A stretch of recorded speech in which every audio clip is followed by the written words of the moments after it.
Birdman has had his eye on a world record. KPIC's Ashley Force tells us about his attempt at making the longest and most accurate bow shot ever. 330 yards is a long distance, especially when trying to hit a small dot with a bow and arrow. Well, that's what Garrett Weaver tried to do, and he would have been the only one in the world to do it. You're never going to know what you can do until you try. You know, the first thing that people tell me when I tell them, hey, I'm shooting, 330 yards, like, well, I can never do that. I'm like, well, have you even tried? I'm like, no. I'm like, well, how do you even know that you can't do it? Weaver says he's been practicing for the big record-breaking day since January. 16,000 arrows later, and it was time. He had all the Guinness requirements, signed witness statements, film proof, and a regulation-sized target. We were shooting really good in the morning. We shot for 6 hours that day. Weaver had 3 official attempts to hit the target and beat the current record of 310 yards. But the wind was just starting to kick in. They're putting up a brand new target over there. Put over the old one they've been practicing on, and we'll see how it goes. He missed, but he says the attempt was a victory all in itself. And that's the message he has for anyone who is working toward a goal. Don't put limits on yourself. Go out and try. And if you fail, you know what? In my opinion, there's a quote out there that says your failures refine you and your successes define you. So this is just a refining process for me. I'm going to come back, and if I do shoot again, hopefully it's a success, and that's what I'll be defined by.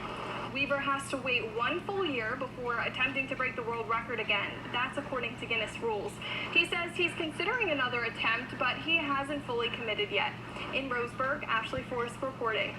So you saw the video of the news story, and I did miss, and it's a heartbreaker because I was hitting that thing when the wind wasn't blowing. But I'll just do a review of what happened, and then fill you guys in on what's going on here new. But what happened is I started shooting at like 10 o'clock that morning, and when we started, we were shooting really well. We were putting a lot of arrows on the target, and when I say we, it was me and a buddy, and then my hunting partner joined in after lunch, and we were all shooting the target. And I don't know if you saw the holes in that target. That was the practice target, and you can see there's holes everywhere in that thing.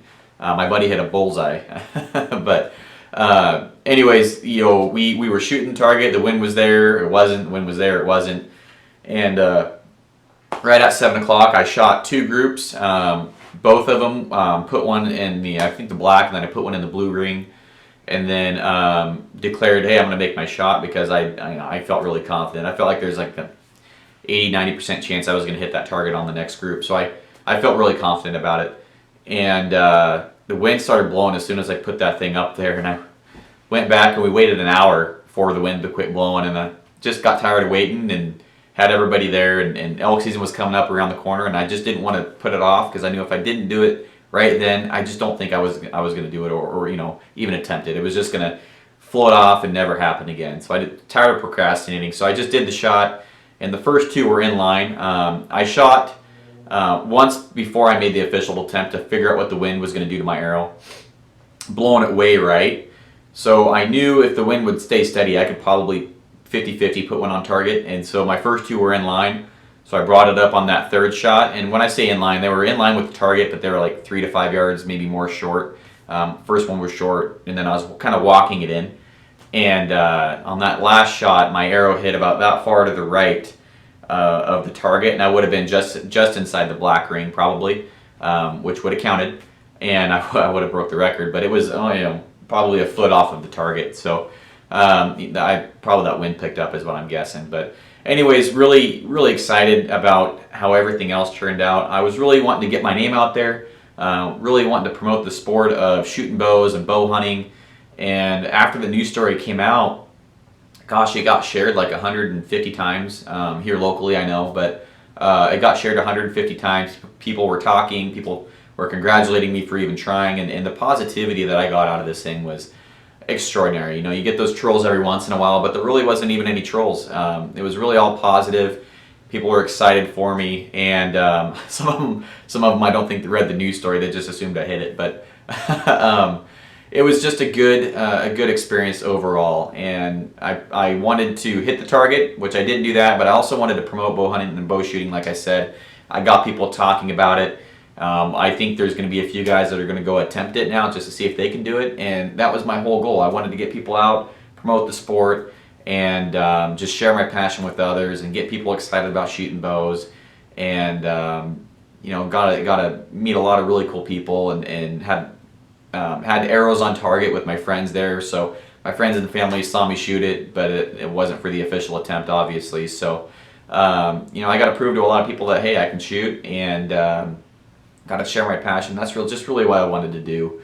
So don't regret doing it. Totally excited. I don't know if I'll do it again, but if I do, I'll definitely do it in the morning, because the wind was pretty much not there in the morning. So if I had to do it again, I'd probably do it at like 9 o'clock in the morning or 8 o'clock in the morning, and I'd do it earlier in the year, where the wind seems to be a little bit more consistent, or not there at all. So that's the story behind the shot. So Matt Stutzman's record's still there. It's still there to be broken. I wouldn't be surprised if somebody goes out and shoots 350 this next year, or attempts it next spring or summer. So it's definitely doable. You need to shoot about 280, 290 feet per second minimum to be able to shoot that far and be able to consistently hit a decent group. So if you're shooting pretty fast, you know, you can do it. I did it without a sight.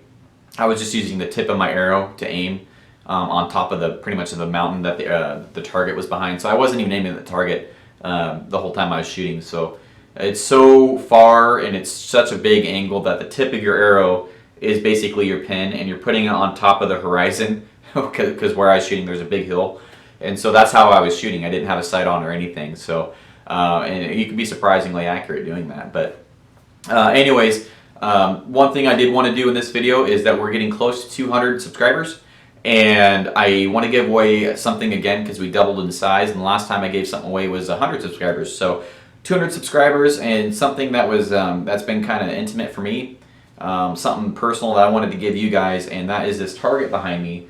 And this is you know, an official field target. It's 42.